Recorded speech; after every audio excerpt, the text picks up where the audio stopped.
The wait for ReCore from Comcept is almost over, and Microsoft decided that today was the day to grace us with the PC minimum and recommended system requirement, as of course it is coming out on Windows 10 as well.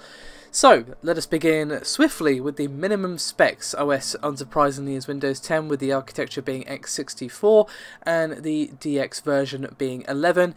RAM, you'll need 8 gigs, and CPU wise you'll need Intel Core i5-4460 at 2.7 GHz or an AMD FX 6300. GPU wise you'll need a GeForce GTX 660 or an AMD Radeon R7 with 2 gigs of VRAM.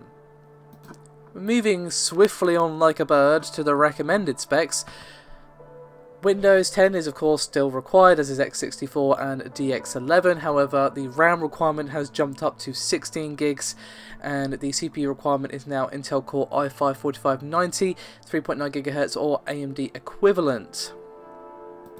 GPU wise, however, it requires a GTX 970 or AMD Radeon R9 with 4 gigs of VRAM this time.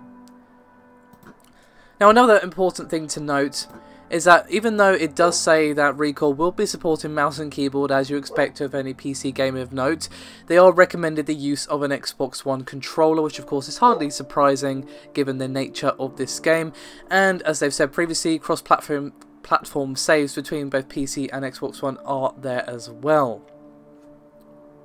So the recommended is fairly beefy with the recommendation of the 970 or an R9 series, but given that this is a fairly modern game, and of course it may not be a AAA pricing, but it still is a pretty nice looker, at least if the trailers and screenshots are to be believed, I'm not really surprised. I mean, what is a little bit surprising is the high VRAM requirement, but as of late, rather, games have had a bit of a habit of overselling the VRAM requirement for some reason. So perhaps just wait for day one reviews if you're unsure if you can run this, and just wait and see what the PC port is actually like, how much VRAM you actually need, because we've seen with several games now, they say, hey, you need this much VRAM, and it actually runs perfectly fine on like half that or whatever. But it might not be the case, so again, if you're unsure, do just wait and see. So that's it for this particular video. Thank you very much for watching, and I'll see you next time.